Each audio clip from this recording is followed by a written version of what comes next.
Welcome to this special edition of our programming here on MBC, where we want to feature one of the prominent Malawians. It's a program that we are calling Meet Your Ambassador.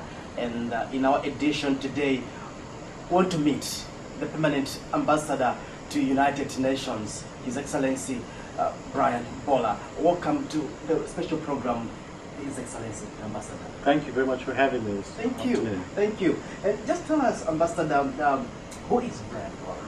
Let's start from that point. Well, first of all, Brian Bola is a true son of the Republic of Malawi.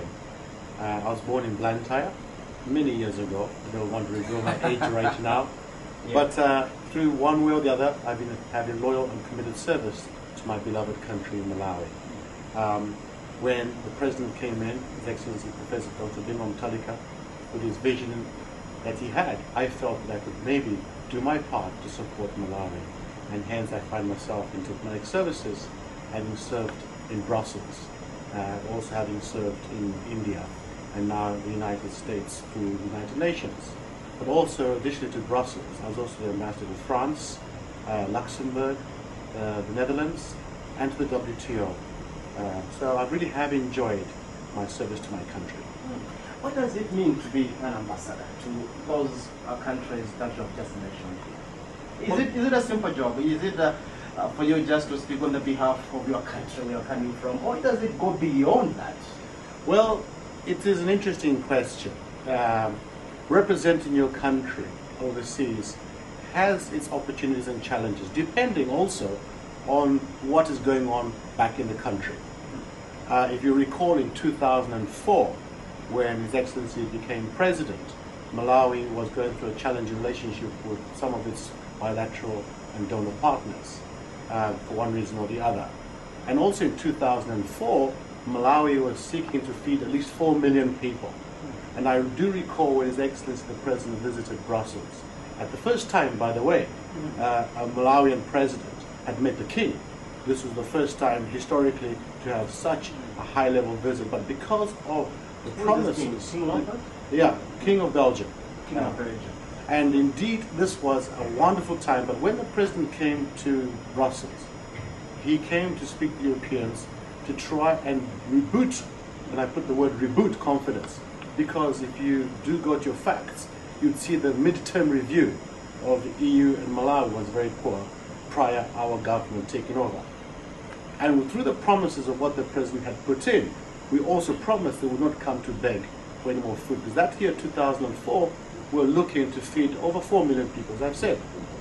Now, fast track the tapes forward, you'll see what the country has done.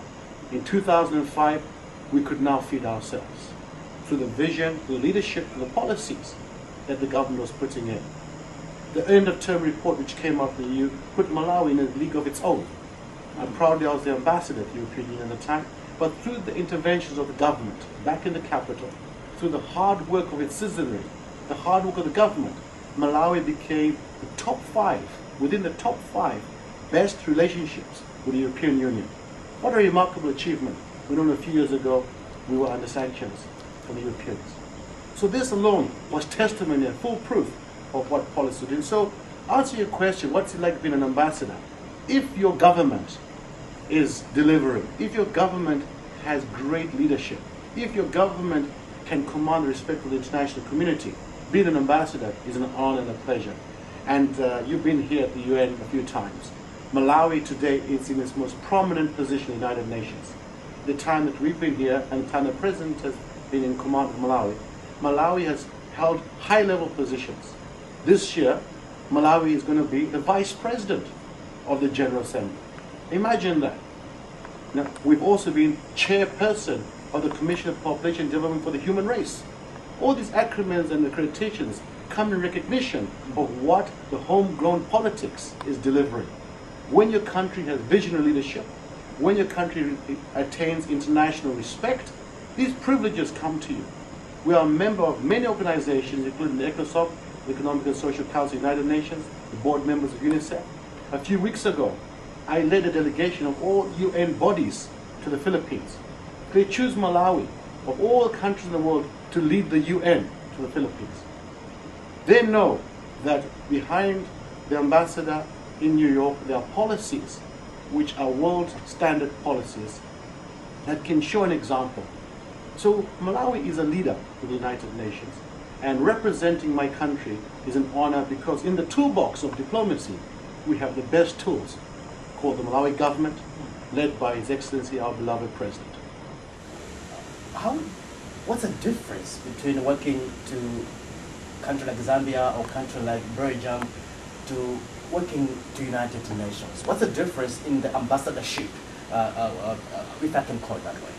Brilliant. When you're working in a bilateral relationship, like ambassador to Zambia, Like ambassador to or UK. ambassador to UK, or Yes. ambassador to India, you're focusing on bilateral diplomacy, where policies of one country are negotiated with the other country, and you work on a very close relationship. Ambassador to the United Nations is like an ambassador to the world. We are dealing with world issues, issues which are important with the Security Council, issues which are important, high-level decisions which have been made on the future of the world. And it's indeed, I feel, it's the greatest university, the greatest university of diplomacy, and a privilege, a rare privilege, to be serving my country at the United Nations. It's a place where I've had to use all my life experiences in representing Malawi. But ultimately, you also see the world policies formulating, which are shaping up the world. Some good, some bad. Some important decisions are made, and the bureaucracy of the machinery, like in most big institutes, also becomes frustrating at times. An important point for you to also take note of is that Malawi is one of the few countries who has a full battalion strength in its peacekeeping role. So on top of doing our normal diplomatic role in the United Nations, we as a great country are also contributing to the world peace and security.